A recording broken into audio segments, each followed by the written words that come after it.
Thank you very much. Thank you. Thank you, Patrick and Marilia, for inviting me. It's a pleasure to be here and to talk to you about my composition. Thank you all for your very thoughtful presentations, eye-opening. I would like to particularly thank Telemakhos for really demonstrating the advantages and the limitations of AI in the current state. I would like to thank Bob for his really honest assessment of AI, of somebody who is making his living by this. And of course, Anastasia for her cautionary stories about the expressivity of AI, its limitations, and the ethical and legal issues that this new, exciting, and terrifying tool gives us, offers us. So when Patrick and Marilia invited me to talk about this particular piece, I told them, hey, you know, guys, the theme of this forum is AI, and this piece has no AI whatsoever. So, you know, what's the use? Why people are interested, should be interested in this, in this context, right? Of course, Patrick said, well, okay, you use technology, so it might be useful and interesting, and I hope it is useful and interesting for everybody. So, since this piece was composed in 2019, without any AI, I would like to kind of open my chest, my heart, my brain, and kind of demonstrate to you the artistic and the methodological thinking of a composer in his middle age on how we work, how I work, how I think, how I create music without AI. And why this might be interesting. Of course, this is very subjective. We are all different. We all have different ways of thinking. And that's the strength. That's the strength of the human spirit, actually, that we are all different, right? It is really, really interesting and nice that this addresses high school students. I don't see many high school students, but, you know, I hope that this story kind of emphasizes the value of education, the value of training. Because as Bob said, everybody can use AI. Great, fine. Will it make a really, really the next top hit? A great product, something that will be in the top charts, something that will be remembered? No. With the current technology, certainly not. I'm optimistic. I mean, Anastasia mentioned that to imitate an expressive voice, AI needs to spend a training of about 4 months. Well, I bet you in 5 years from now, maybe I'm very estimating very low, in 3 years maybe, or 2 years maybe, it's gonna do it. Because the computers will be much faster, the training continues, better software, it's gonna make it. Still, yet, as users, how we will be able to know if what we have is good or not good? Well, that's training. That's training. That's the value of education, right?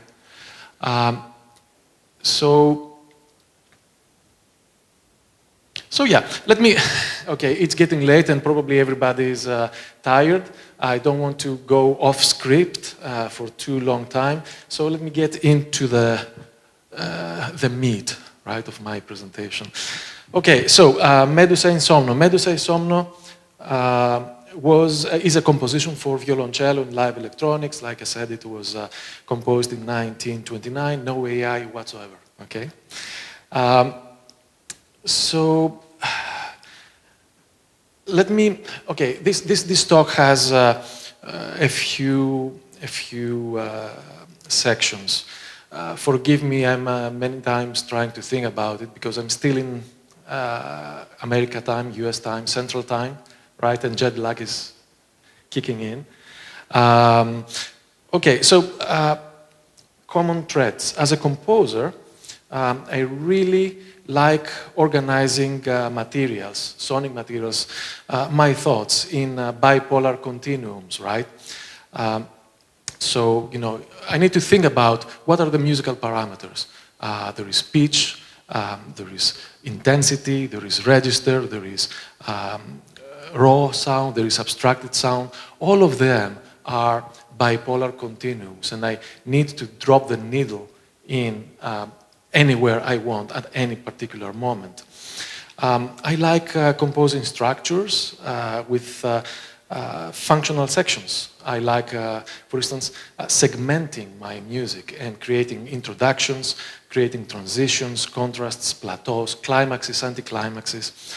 I also like to use phrases as the smallest structural element. Phrases break down time in smaller units that give the listener the ability to follow, right? Phrase is a Greek word, of course, and you know, we cannot really talk indefinitely. The computer can. The computer definitely can talk indefinitely without taking a breath, but as you see now, I'm running out of my breath and I need to stop to take a breath, and that actually marks a phrase, right? So phrase is a very uniquely human element. And I like in my music to have phrases, music to be built on phrases, so it can be followed at a comfortable rate.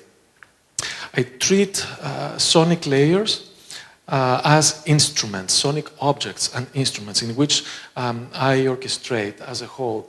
This is my classical training background. I was introduced at Ionian University with Anastasia in electroacoustic music in my early 20s, right? Before that, I was trained as a classical pianist, and I had to listen a lot of classical music, right? So that kicks in, right? The sounds are not just abstract entities. They're not just blips and blobs that are thrown there randomly, right? They have to have a purpose. They have to have a meaning, and therefore they have to be orchestrated, put it in several layers, in strategic points, so they make an effect. So every single component gets amplified.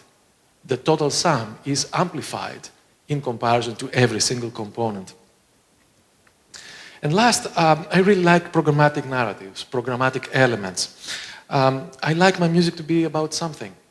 Of course, I totally understand and I totally respect music that is abstract, right? But that's not my cup of tea, and that's just me, right? So when I was a graduate student at the University of Buffalo, I was influenced by the writings of Carl Jung. Carl Jung is a student of the famous Freud. Yes, thank you. There you see, jet lag. Student of Freud who wrote 20 phone book volumes on what he says depth psychology and archetypes. So archetypes are codified expressions of psychological states shared within the culture. Okay, so there we go into this idea that sound is not just vibration. Yes, sound is vibration, absolutely. Sound is not just pitch and rhythm and harmony. It is, of course, that's the vehicle, right? But humans, myself most certainly, like to use sound as symbol. I like thinking that sound has a certain meaning, and certain sound objects put together can make a narrative that can move not just me, the creator, who has a IKEA effect, right? But hopefully the audience as well, because we all share common archetypes, because we all share common symbols, and certainly Greek mythology is. We are so fortunate to have this in our roots. because it is widely well known, not just here in Greece, of course, but in most Western Hemisphere, even in the rest of the world, right? So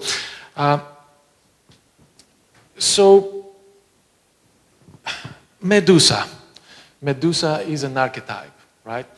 And it's fascinating. It was fascinating to me because this archetype actually changes over the years. Initially, it was protropaic. It was, the ugly monster, which was used to keep off evil spirits, evil people, right? So architects were builders, house builders, were putting Medusa in every place, above every door threshold, right? Just take away any evil spirit or evil intending visitor, right? Warriors were painting Medusa in their shields. But then, in the Hellenistic time, Medusa became something slightly different. It changed. It became like the beautiful maiden, the beautiful monster, if I can say. It's quite poetic, but, if you compare the two images, the middle one certainly shows a certain beauty, right? And then, fast forward in today, Medusa has a revival, right, in pop culture. So you see there in the last photo, Medusa in Jackson Percy and the Olympians, 2010. A pretty popular film where Medusa now is certainly beautiful, it is dangerous, and it is, I would say, femme fatale, right? So you see that the archetype evolves over time, which means that it talks to us, it has meaning to every era, to people. And by the time I was writing this piece, I was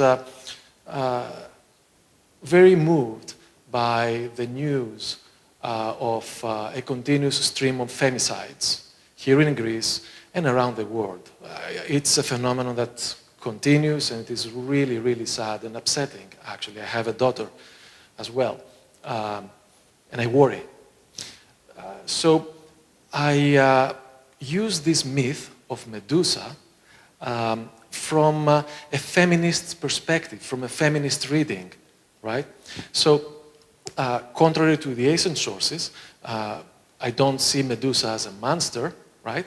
That was we were finally get rid of by Perseus, right? But to me, Medusa, and to other feminist writers, Medusa is the victim of patriarchy. She was raped by Poseidon, and then, since Athena was not able to take revenge in Poseidon, she took revenge on Medusa. So she transformed her into that monster. So Medusa, to me, and to several other feminist readers of the myth, is the victim of patriarchy. And I think that also brings another powerful element into this myth, right? Okay, so let's get a little bit more technical, and I don't want to tire you because it's getting late, so I'll probably keep a few things. The live electronics architecture, what the computer does. Okay, so you will see me driving the computer. I will be in the back of the hall, right? The computer gets the sound of the cellist via a microphone, right? It goes into the sound card. The signal gets digitized, and then the computer applies some pre-processing, which means that I'm using a high-pass filter to cut the really, really low frequencies that we don't really need. There is a slight compression.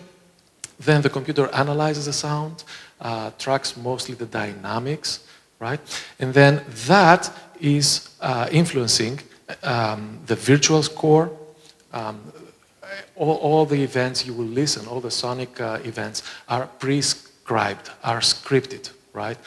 So every time the piece is played, it's going to sound very much the same, but with some variation. What changes? Time changes, because there are sections where the cellist can take more time or less time, and the computer just follows that. There is no problem with that. And then the individual sounds of individual cellists may influence the computer output to a certain degree. But there is no way that the piece is going to sound completely different. It's everything is scripted. So the computer, after it receives this information, the analysis, uses the virtual score, and the virtual score triggers signal processing, real-time signal processing, signal routing, and playback of pre-recorded events. And both of them go into the output where the signal is converted into analog, and then the sound goes into the speaker. So that's something for you to keep in mind, right? Okay, now, question. How many Max users, Max MSP users we have here? Only Telemachos? Nobody else? Okay, so I'm not gonna get into a great detail into this. This is what I see. This is what I see in my screen, in the computer. It's an interface that was programmed. This is the dissertation by Ioannis Andriotis, an alumnus, a student of mine at the University of Oklahoma. This is a very, very nice frame. It basically works as if all of these slots, you'll see DSP slots and sound file playing slots. It's like plugins. You just create your own sounds, you create your own pedal effects, and then you just load them in there, and it works. This expedites a lot the compositional process, the programming process. But I'm not going to get into more details because I'm benefiting only Telemachos. Telemachos, I can send you this presentation later, right? Absolutely, absolutely. Let's exchange, right? Okay. In terms of real-time digital signal processing units, I've listed them in two categories: time domain processes and frequency domain processes. There is a lot of stuff going there. Maybe, when I do this presentation in the US, I say, well, probably I'm talking Greek to you. So I cannot say I'm talking Greek to you now, but maybe this is Chinese. I don't know, Patrick. Can you understand me? I don't know. Okay, fast forward. We don't need to know more about that. Okay, so this is a hypermodule. This is basically several processing units that are loaded as a single effects pedal into one of the slots, right? So I'm using its, there is a list there of things that are going on, quite technical. Yeah, let's skip that. All right, let's get more realistic now in terms of what controls what, how it works, the whole thing. The cues, right? So what is a cue? The cue is a state of being for the computer. The cue basically means I'm opening a gate, the signal goes into one of these hyper modules, and then signal processing happens, right? So the cues are triggered by the cellist. You will see that there is a USB pedal that she has. So she can drive the computer according to her own tempo. The assistant, I will be in the back and I will also drive the computer. I'm the backup plan. If she misses something, I'm sure she will do a great job, by the way, right? Yeah, it's fine. Yeah, if she misses something, then I will intervene. And of course, there's some stuff that I will trigger because I don't want to spoil the magic, you know? There is a visual element in these pieces. If the cellist, if the performer visually taps at all times, then people can figure out what's going on, right? And the performative aspect, one aspect of the performance, the visual performance, is lost. So the assistant is doing also some triggering back there, and then the computer also does some triggering.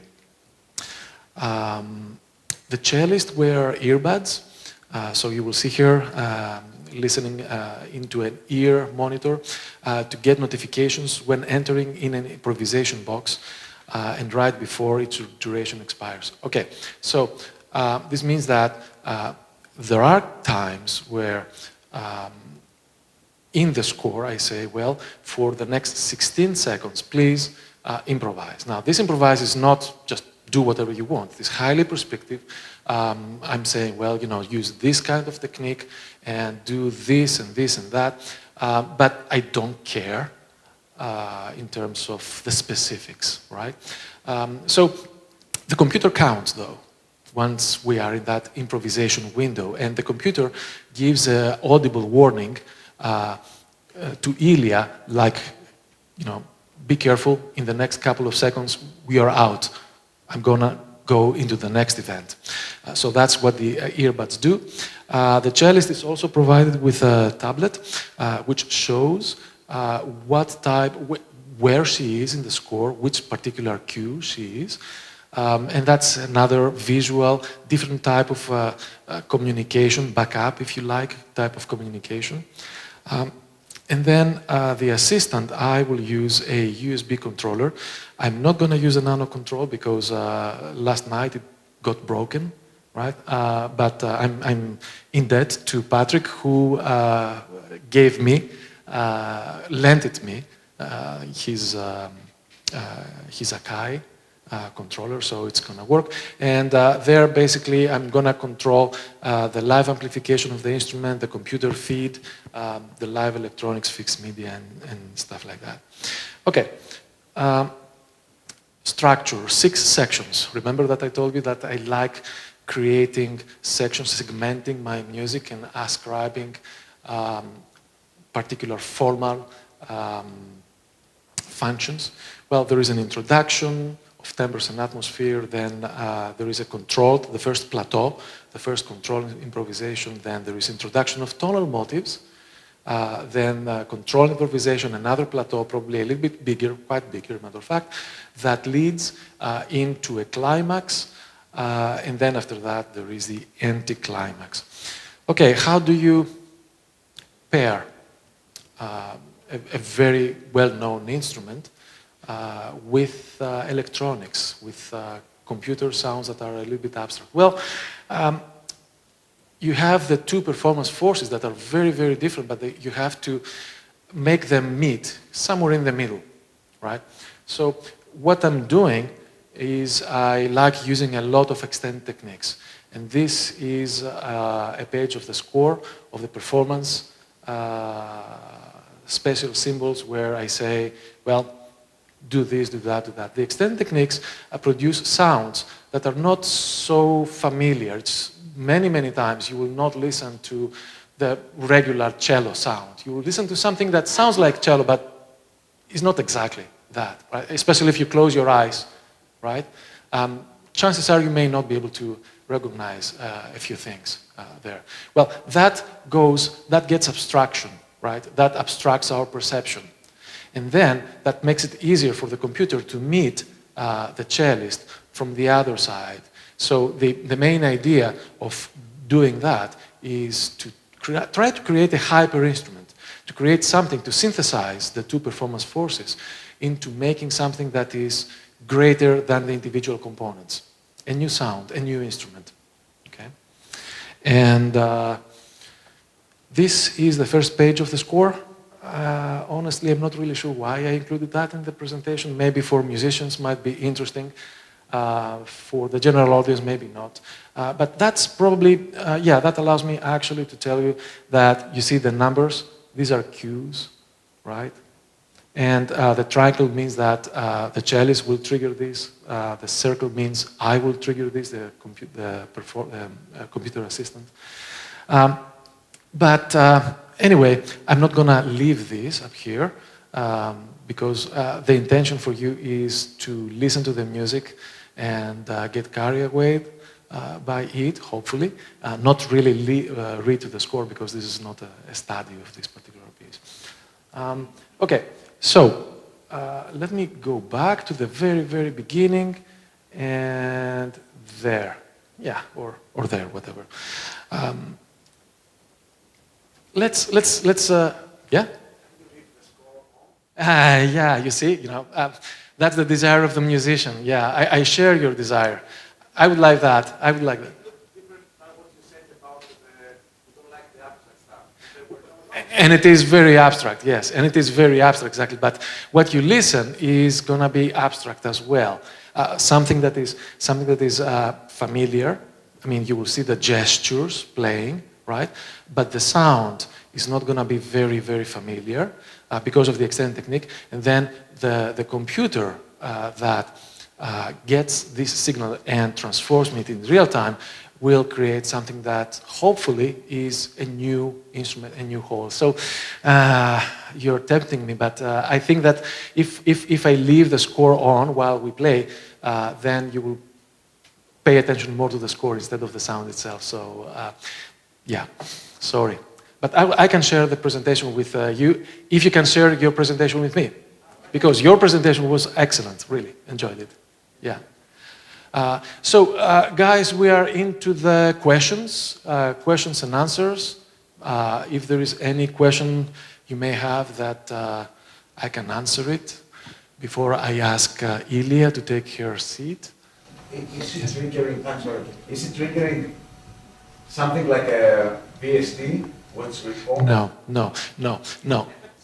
It is all effects that are custom made from scratch by yours truly. Yeah, I'm not using any VSTs, any ready-made objects, effects. The reason for that is because, I mean, that was one of the wise advices I received from my advisor, Kurt Lippi, at the University of Buffalo, now retired and living in Crete somewhere, I believe. I mean, as a young student, you have the temptation to use ready-made things, which is fair. But Kurt said, well, you know, Kostas, if you use something that is ready-made, you don't have total control over it. Second, you insert a foreign object into your algorithm. That makes it more unstable. Third, what if you have a negative impact on the longevity of the piece? And believe me, that's an issue we all face, right? So what if the company goes broke? And then you, I mean, somebody mentioned Finale, right? Finale is no longer with us, right? So now we have to bite the bullet and learn a new notation software. So as long as we depend on things that we make and we have total control over them, we are safer, not completely safe, because Cycling 74 can go broke as well. Open source, pure data is another very, very good idea. So, yeah, it's a calculated risk. Now it makes it more interesting. Thank you. Thank you. Any other questions before I ask? Yes? Can I please comment on that last one? Yeah. Am I allowed to counter this somehow? Yeah, absolutely. It's a forum, right? Forum means conversation. So, DSP, digital signal processing, you are more in control, right? Your architecture, you are fully in control. Yeah. Now, there is a downside, which is it's more time consuming. Oh, yeah. So, let me give another example on a different domain, music related. So, there are amp modelers. They used to be not that good, Right. because people try to mimic the whole circuit, you know, piece by piece, every element. So they wanted to be fully in control of their model. Right. But then came some models in the last years which relied on neural networks. Yeah, absolutely. And then, you know, some of those companies lost their jobs, Right. which were fully in control but could not scale Right. to the extent that deep learning can scale. Right. For example. Right. So I understand, completely understand your point. Nobody's safe. Nobody's safe. And there are researchers right now, musicologists of electroacoustic music, who really are worried about how we will be able to preserve this. You know, 50 years from now, we will not use the same computers, maybe not the same architecture. How we will be able to really resurrect these algorithms and play them again. I mean, their solutions say, well, okay, you have to document it as visual artists document their installations, right? So you have to go to the studio, record it, videography, and all this kind of stuff. But something important will be lost if we cannot really, if you're not really able to play classic pieces of the past live in the future. I totally understand your point. Yeah, but nobody's safe. Nobody's safe, indeed. So, yeah. Other questions? Yeah, we need to get going. Yeah, absolutely. Let's get going. Okay. Thank you very much.